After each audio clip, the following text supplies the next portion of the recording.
Hi and welcome to Miss Eastland and Miss Tobon's class.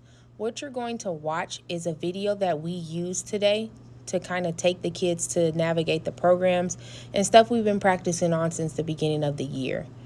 I originally recorded this video with the students in the class from both classes and did not realize my sound was not working for the record, so I'm redoing the recording so you can kind of get us to walk through. What we're talking about is students going to their bookmarks bar and selecting C, the blue box with the white C. That's how they access Clever. Clever is kind of where we find everything we need in the classroom. It's like a one-stop shop. And you see that I had to log out as myself and then log in as the student. We talked to the students about using G for Google, and that's how they log into the program. They would then select their name and then enter their password. Their password is set as the year they were born, the month, and the day. Each thing has 4 digits for the year, 2 digits for the month, and 2 digits for the day. They would then press that and then click the blue box to log in. Once they log in, it takes us into Clever, which is kind of our one-stop shop for everything that we need. Ms. Tobon and myself has a picture, and we normally press the heart to add it to the top of the favorites. And that's where we will put links, or we will put the programs that we want them to do. There are some district single sign-on apps, and what that basically means is just programs they can get to because they are a student in our Clark County School District. The main things we use are the ones that has our pictures in it, which takes us to it. We click into PBIS, which is here. We tell the students to log in the white box with the green writing, and then they're able to tell us how they feel. So they would click on how they feel, and they have options. They have a green for calm, a yellow for stressed, a blue for sick, which we recently added because we noticed most kids were clicking red for angry because they just didn't feel good. Either they were tired, their nose was stuffy, their stomach was hurting, or something like that. So we asked them to check in every single day to tell us how they are feeling.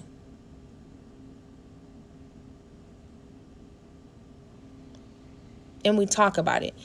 When they click red for angry, there is a counselor from the school counselor that will come and talk to them just to kind of check in and see if there's anything they can help them with. And we've been talking to them about that. Like, if you're not feeling good, guys, that doesn't mean you're angry. It might mean you're more sick, or you're kind of stressed a little bit because you don't feel good. And it gives them tips that they can pick in those 3 options just on feeling better. So this student said they were calm, and we talked about, I'm feeling happy, I'm excited, I'm ready to learn. They can also see what they checked in at each day for the time that they have checked in. So that's something we point out with them. We are a PBIS school, and that's like positive behavior intervention support. And so we try and give more positive ways to reward children to either change their behavior or just reward them for just being awesome.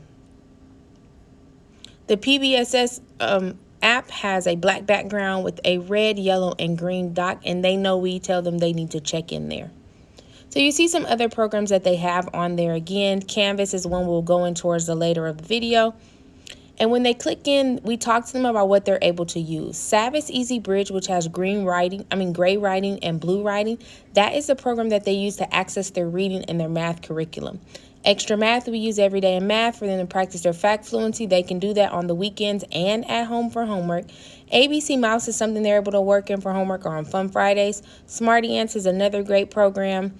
Canvas is where they can access the learning management system, or where we put their weekly assignments in. You have Prodigy down there, and Go Noodle, and Class Dojo. Epic is where you could read books and they can listen to stories. ReadWorks is where we practice our weekly comprehension on. And then they have the Teacher Monster Read, which focuses on letter, sound, and word building practice. And they can do any of those programs at home for homework. If like it's a week we don't send home a packet, they're able to kind of access their programs on their own.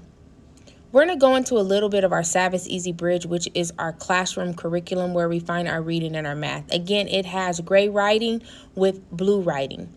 What we teach the kids is to press the triangle so that it can go down. Once it goes down, whether it's in reading or math, they just have to click the string of words or the link to take them into the program or to see their Savvis Easy Bridge dashboard.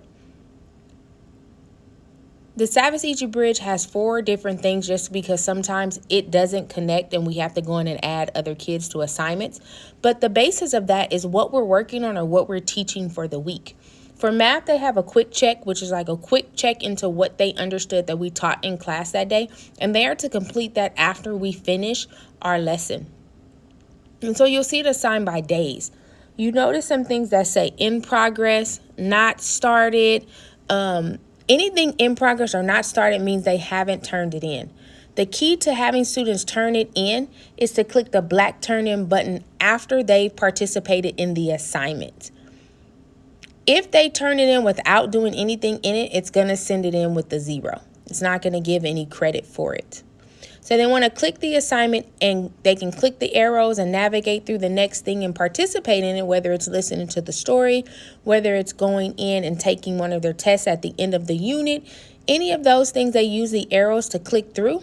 And when they're done, they're going to press a black turn in button. There is always a black turn in button for them to turn in. So they would use the arrows and the arrows would take them to as they're listening to the story. And you'll see a play button. And so as you click the play button, it reads it to them. So that's another great resource we like to use when we're in the classroom, is allowing kids to listen to the stories. They can go back and listen. It helps to build their independence. It helps them to be able to say, hey, maybe someone can't read with me, but I can go ahead and I can listen to the story on my own. And so what we're kind of looking at now is they are pressing the buttons or the play button and they're listening to the story. And you notice that it highlights the words. So that's another great tool it has because it brings the child's eyes into looking and listening to the words light up on the screen.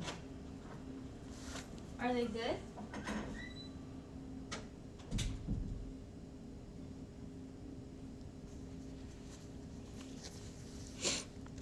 And so once they're done with this, they're going to keep pressing that yellow button or the yellow arrow to go through the program and read the program. And that program, this story is the story we've been working on since about the 2nd week of the school. There's one for Stella Luna and Dragons and Giants. And again, that's directly in their curriculum. I also talked to them about going back to where they were. So they start over each time and then they can exit out the tabs. So they're not having a lot of tabs up and being confused as kind of how to navigate their program. So again, you notice that it changed to going into in progress. Once it changed to in progress, they've either already done or started it. And once they finished it, they're going to press turn in. It checks in with them. It says yes, turn in. And now it changes to completed the assignment. They at that time can either exit that tab or go back into Clever and go back into Savvis Easy Bridge, as you will watch the program do that.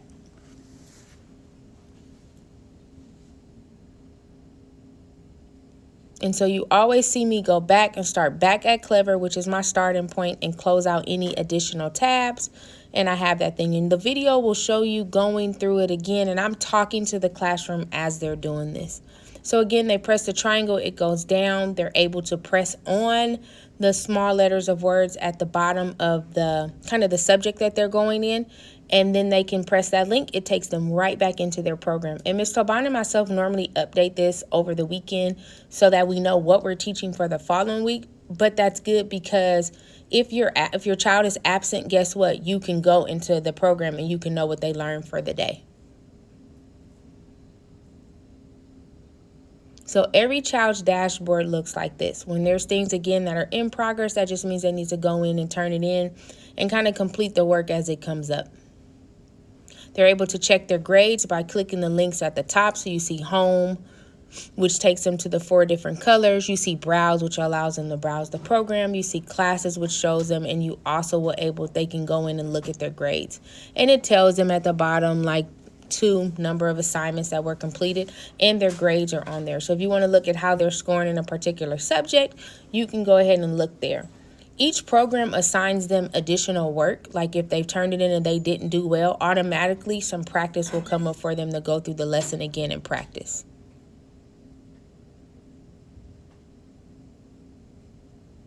And so this is something that we've been talking to the kids about since about the 2nd week of school. So now we're kind of like, okay, guys, we need to learn how to submit the assignments there. But as a parent, it also is like you can say, hey, log in your Chromebook. Let me see your Savvis Easy Bridge. Let me see your assignments. Are you turning in your work in your classroom for your teacher? If we ever went out and had to quarantine our class, the reason they need to know this is because this is how we would be teaching and doing those assignments. So this kind of gives us a head start to be prepared for anything that could possibly come up during the school year. Also, if someone's sick and they miss a couple of days, guess what? The work is already in there. We can assign the lessons to them. They have a way where they can watch the computer-generated version of it, and that way they're not missing anything.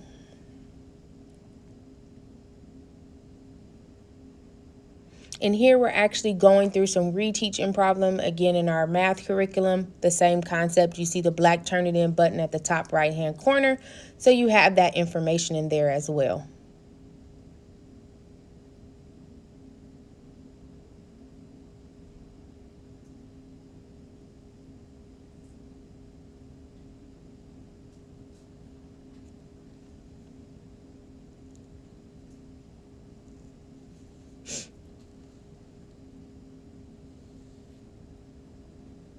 And you see how the program's just taking them through like the concept or the reteaching of the lesson that we did that day. And this is something that automatically assigns them once they do the quick check. So it's like a way quickly to see where their child is and then also have them have additional practice.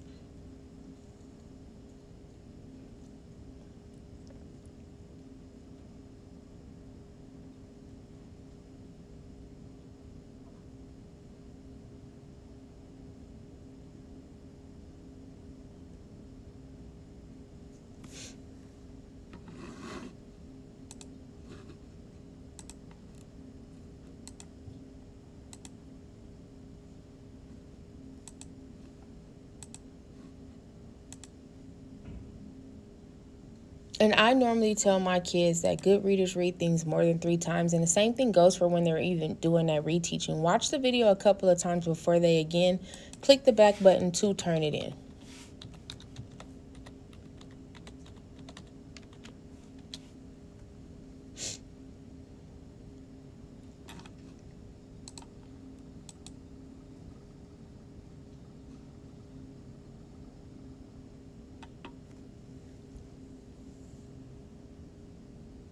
And you can see me in the video modeling like a strategy, pausing the video as I'm going through and going and grabbing numbers in my head and counting on. So they're visually going back to even the strategies that we're using in the classroom as I'm showing them how to use the programs to their benefit.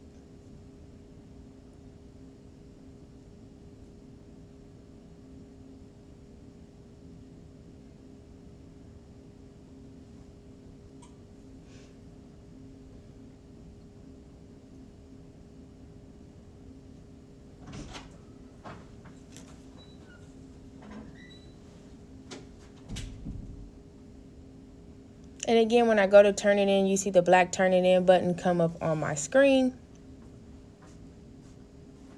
And then it changes from in progress to complete once they're done and they turn that information in. It also disappears off of their list of assignments when they have things they need to turn in. So the key to remember when you're looking at the Easy Savvis Bridge is looking at the blue link that says started, not started, in progress, and then you can also check grades to see what they completed or they didn't.